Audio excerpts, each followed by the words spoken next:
ഈ കണ്ണീർച്ചാലുകൾ നമുക്ക് നൽകുന്നത് എന്താണ്?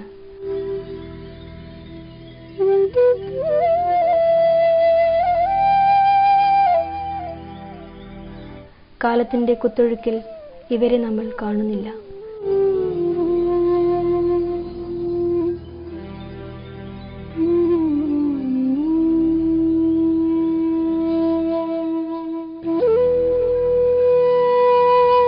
ഇവർക്ക് നമ്മളോട് ഒരുപാട് പറയാനുണ്ട്.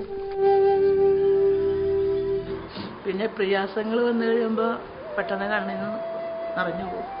അതാണ് ഓരോ ജീവിതത്തിന്റെ കാര്യം ഓർക്കുമ്പോൾ. കല്യാണം കഴിഞ്ഞതാ, ആളിട്ടിട്ട് പോയതായിരുന്നു. സ്നേഹനിധികളായ ഈ നിഷ്കളങ്ക ഹൃദയങ്ങളെ എന്തിനു നിങ്ങൾ വലിച്ചെറിഞ്ഞു?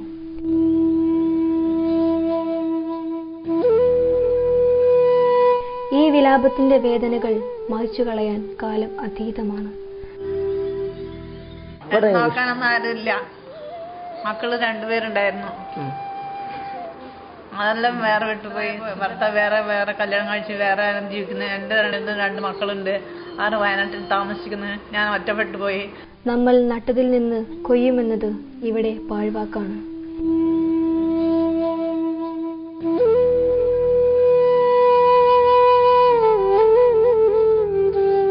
ഇവരിലേക്ക് വീണ്ടും ഒരു ബാല്യം കടന്നു വരുമ്പോൾ ഇവരെ പരിചരിക്കാൻ ആരുണ്ട്?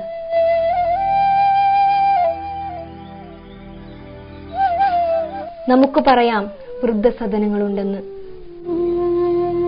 വൃദ്ധസദനം എന്ന് പറയുന്നത് സമൂഹത്തിന് ഒരു പേരുദോഷം. വൃദ്ധസദനമോ അനാഥശാലകളോ അങ്ങനെയുള്ള ഏത് സ്ഥാപനമാണെങ്കിലും ആ ലേബല് നമ്മുടെ സമൂഹത്തിൽ മനുഷ്യത്വത്തിന്റെ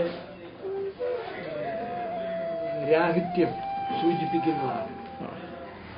അതിന്റെ സ്റ്റിഗ്മ മാക്സിമം കുറയ്ക്കുന്ന സംവിധാനങ്ങളുണ്ടാണ്. കാരണം ഒരു കുടുംബ അന്തരീക്ഷത്തിൽ ഇവരെ പരിചരിക്കാൻ പറ്റുമോ, അതാണ് ആവശ്യം. ഇല്ലെങ്കിൽ മാനസികമായിട്ട് ഇവർക്ക് ഒരു തരത്തിലും ഒരു സന്തോഷം വരത്തില്ല. ഒരു യാന്ത്രിക സന്തോഷമേ അവർക്ക് ലഭിക്കുകയുള്ളൂ.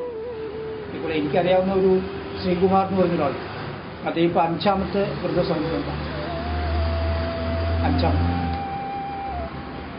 കാരണം ഒരു വൃദ്ധസദനത്തിൽ ആവശ്യമായ പ്രൊട്ടക്ഷനോ ആവശ്യമായ സംരക്ഷണമോ അല്ലെങ്കിൽ മറ്റു കാര്യങ്ങളോ കിട്ടും, പരിചരണമോ കിട്ടും, ട്രീറ്റ്മെൻറ്റ്സ് ആയിരുന്നു. ഇപ്പോൾ അവിടെ മാറിയിട്ടിപ്പോൾ മേലാറ്റുള്ളൂ.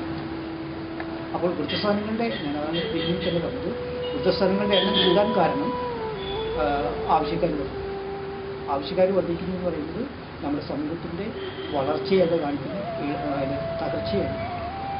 ഇവിടെ ഞങ്ങൾക്ക് ദൈവം അമ്മ ഞങ്ങൾ നല്ലൊരു നോക്കണം.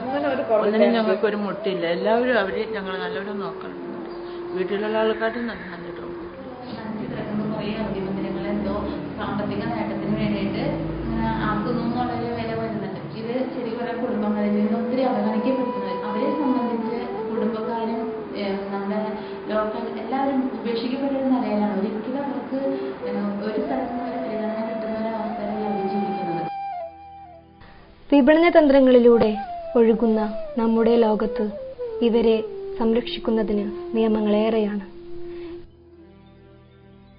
1970 ഉണ്ടാക്കിയ നിയമമാണ് CRPCയുടെ 125-ാം വകുപ്പ്. CRPC criminal procedure code. പക്ഷെ അത് പര്യാപ്തമല്ല എന്ന് തോന്നിയതുകൊണ്ടാണ് ഇങ്ങനൊരു പുതിയ നിയമം ഉണ്ടാക്കുന്നത്.